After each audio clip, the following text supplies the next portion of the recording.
बीड परभणी घटनेच्या निषेधार्थ आज धाराशिवमध्ये जन आक्रोश मोर्चा निघतोय। सर्वपक्षीय नेते या मोर्चात सहभागी होणार आहेत। बरोबर सकाळी 11 वाजता या मोर्चाला सुरुवात होईल।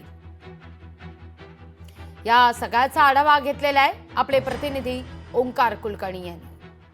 मसाजोगचे सरपंच संतोष देशमुख परभणी येथील सोमनाथ सूर्यवंशी यांच्या कुटुंबियांना न्याय मिळवून देण्याच्या मागणीसाठी आज धाराशिवमध्ये भव्य अशा जनाक्रोश मोर्चाचं आयोजन केलेलं आहे।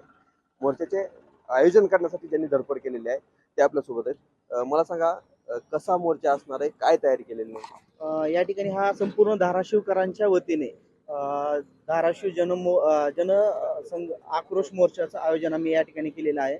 जे पीडित कुटुंबीय आहेत, स्वर्गीय संतोष देशमुख तसेच परभणीचे सोमनाथ सूर्यवंशी या पीडितांना न्याय मिळावा, त्यांच्या ज्या प्रकारे त्यांची हत्या करण्यात आली त्यांच्यावर त्यांच्या आरोपींना कठोर शासन या ठिकाणी व्हावं यासाठी या जन आक्रोश मोर्चाचे आम्ही आयोजन केलेलं आहे। हा मोर्चा जिजाऊ चौक धाराशिवतून निघणार आहे।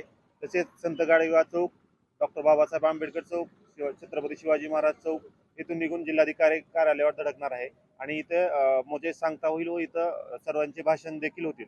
सर्व माणसं याच्या निषेधार्थ, या प्रकरणाच्या निषेधार्थ फलक वगैरे घेऊन येणार आहेत। तसेच काळे झेंडे असतील, काळ्या रेबीन बांधून निषेधाचा प्रतीक म्हणून ते करणार आहेत। कुठेतरी हे जे प्रकरण आहे ते वरून जवळपास महिना उलटत आहे, मात्र अजूनही न्याय मिळत नाही कुटुंबियांना। काय नेमकं मागणी काय असणार आहे?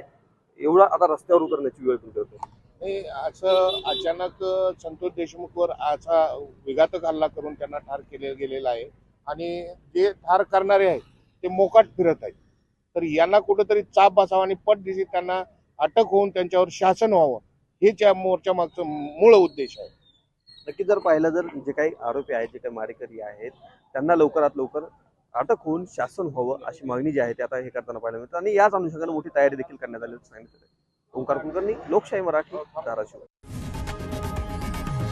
लोकशाही मराठी ऐका, पहा, जागरूक रहा।